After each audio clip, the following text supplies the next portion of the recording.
Le Qashqai se porte plutôt pas mal puisqu'en 2018, il est resté le deuxième SUV compact le plus vendu en Europe, derrière le Tiguan mais devant le 3008. Cette deuxième génération a été restylée en 2017, mais ce n'est qu'en 2018 qu'elle a reçu tout un tas de nouvelles motorisations, aussi bien en essence qu'en diesel.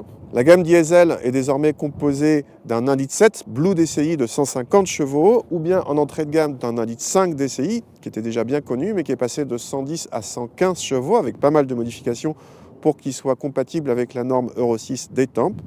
Et pour la première fois de l'histoire du Qashqai, celui-ci est disponible avec une boîte à double embrayage, disponible justement avec ce DCI 115. Le modèle d'essai qu'on essaie ici est en finition N-Connecta, qui est la finition intermédiaire sur 5 niveaux de finition possibles. À l'intérieur, le restylage de 2017 avait fait progresser la qualité de présentation par petites touches, mais nous avait laissé sur notre faim pour l'écran central. Fin 2018, celui-ci a évolué.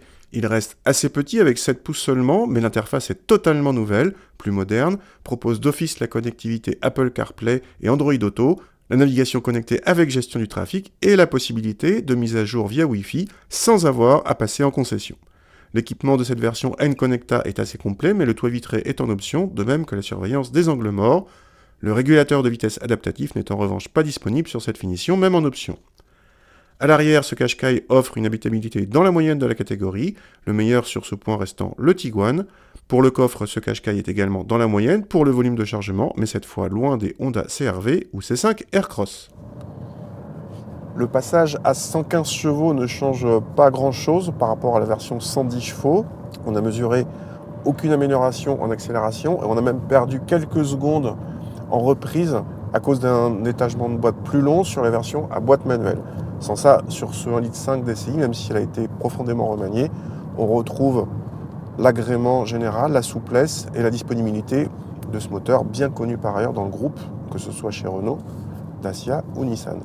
La nouveauté principale, donc, c'est l'association avec cette boîte double embrayage et globalement ça se passe très bien. Les vitesses de passage hors de rapport sont évidemment rapides, il y a une bonne gestion, une bonne douceur d'utilisation, sauf au feu rouge, lors des interventions du stop and start, où globalement, entre le moment où on lâche la pédale de frein, le moment où on remet le pied sur l'accélérateur et le moment où la voiture se remet réellement à bouger, c'est trop long. Et du coup, c'est un petit peu agaçant et on n'a qu'une envie, c'est de couper le stop and start. C'est dommage.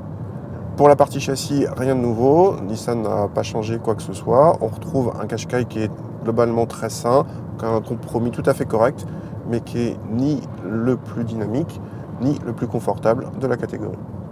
Pour les consommations, le passage de 110 à 115 chevaux n'a rien changé et on retrouve ce Qashqai parmi les plus sobres de la catégorie, selon nos mesures. La boîte double embrayage occasionne 0,1 litre de consommation supplémentaire, un chiffre très raisonnable.